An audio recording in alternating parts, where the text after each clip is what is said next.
Hello mga mare! Welcome to my mini vlog!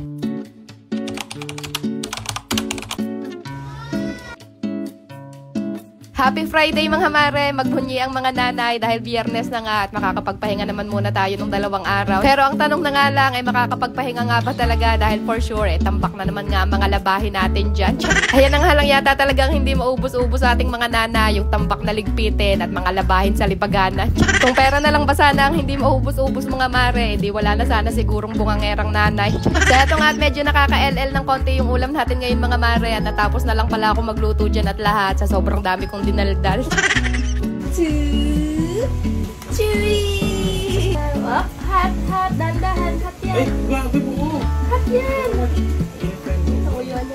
So, ayun nga, nagulat kami ng asawa ko dito sa batang maliit dahil bigla niya nga kagad sinubo lahat yung isang buong itlog ng pugo. Medyo nagpapahaba nga tong batang to ngayon kaya ang tingin ko nga sa kanya ay parang nangayayat ng konti. Sobrang likod na rin kasi talaga niya ngayon mga mare at talagang walang katigil-tigil yung katawan niyan kaya siguro namamayat ng konti. Pero kahit paano naman ay maghahanap pa rin siya kumain, masigla pa rin at hindi naman siya sakitin. Ma-share ko lang din pala mga mare, yan palang ulam namin ngayon chop suey talaga dapat yung luto niyan pero napaalat nga ng konti yung timpla ko. Kaya ang ginawa ko na nga lang ay dinagdagan ko na lang siya ng maraming tubig tapos nilagyan ko na lang din ng sotanghon para hindi naman siya gaanong masabaw. Pagkatapos namin kumain ng tanghalian mga mare, nagligpit-ligpit lang muna ako saglit ng bahay at pagkatapos eto at binuksan ko na rin muna tong parcel ko. Kaput saring gamit na naman nga to para dito sa bahay. Hayaan nyo at gagawin ko to lahat ng video para makita nyo sila lahat ng ayos. Yung iba dyan ay mga gamit sa kusina at yung iba naman ay mga kung anik-anik lang kagaya na nga lang nitong keychain na to. Hindi ko na nga napansin mga mare na nag-blurred na pala yung camera ko dyan. Ang ganda-ganda pa ng pagbubukas ko dito pero ang labo-labo na pala ng kuha. At eto na naman nga yung mga panibago kong abubot dito sa bahay. Ayan at inayos ko lang din muna para wala ng kalat.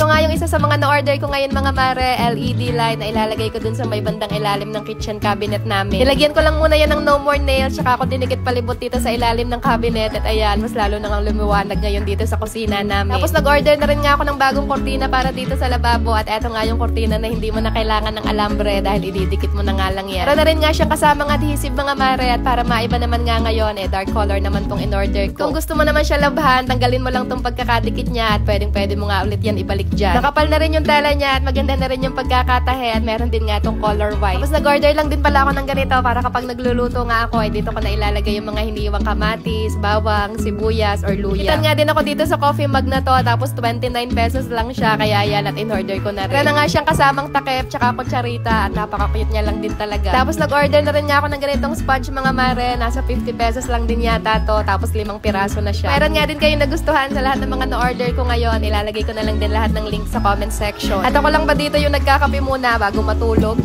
Siya pa na mga mare, good night na muna. At ayun lang muna ulit for today.